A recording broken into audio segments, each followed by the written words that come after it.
অবিশ্বাস্য ঘটনা, চোখের সামনে ঘরে নিজে থেকেই লেগে যাচ্ছে আগুন। আতঙ্কে বাড়ি ছাড়া 4টি পরিবার। মালদহের হরিশ্চন্দ্রপুর থানার দৌলতপুর গ্রাম পঞ্চায়েতের শীতলপুর গ্রামে ঘটনায় তীব্র আতঙ্ক ছড়িয়েছে। ভয় জুবুথুবু গোটা গ্রাম। কী কারণে এভাবে আগুন ছড়াচ্ছে তা বুঝে উঠতে পারছেন না কেউই। অবিশ্বাস্য এই ঘটনা, না দেখলে বিশ্বাস হবে না কারোরই। ভুতুড়ে এই ঘটনার জেরে আতঙ্কে রাত জেগে প্রহর গুনছেন এলাকার বাসিন্দারা। স্থানীয় সূত্রে জানা গিয়েছে, শনিবার সকাল থেকে এই আতঙ্ক ছড়িয়েছে। স্থানীয় বাসিন্দা দিনমজুর জিয়ারুল হকের ঘরের গাদায় প্রথম আগুন লাগে। প্রথম দিকে সন্দেহ হয় কেউ হয়তো আগুন লাগিয়ে দিয়েছে।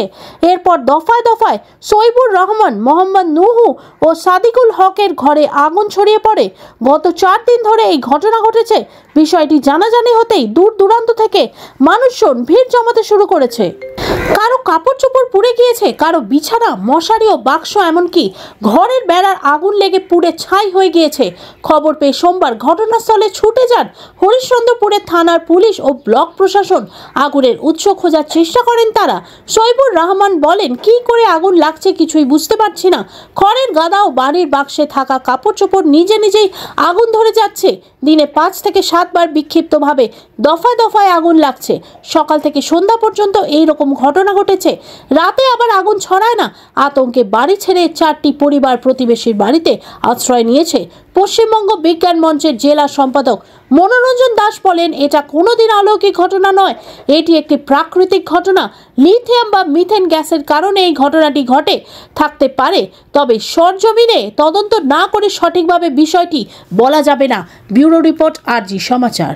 বিষয়টা হচ্ছে, এটা শোনা মাত্রই আমি জানতাম না, আজকে শুনলাম, খবর পেলাম। খবর পাওয়া মাত্র এখানে ছুটে এসেছি দেখার জন্য।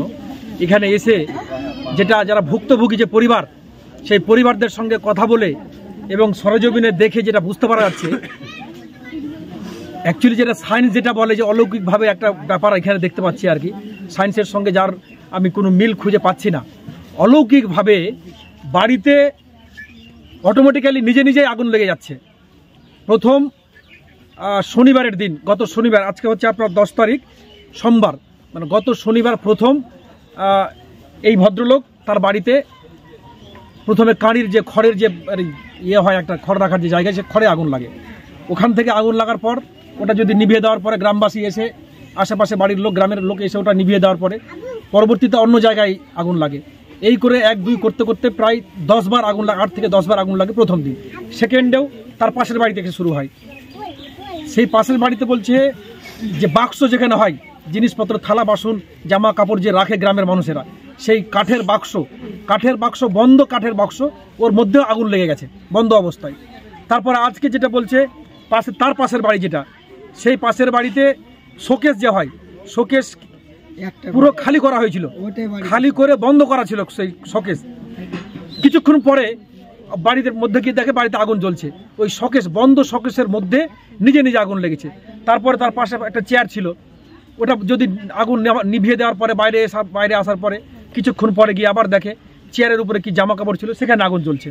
তো এই করে 1, 2, 3, 4 করতে 4টা বাড়িতে আজকে গত পরশু দিন থেকে একটা আতঙ্ক ছড়িয়ে গেছে পুরো গ্রামে।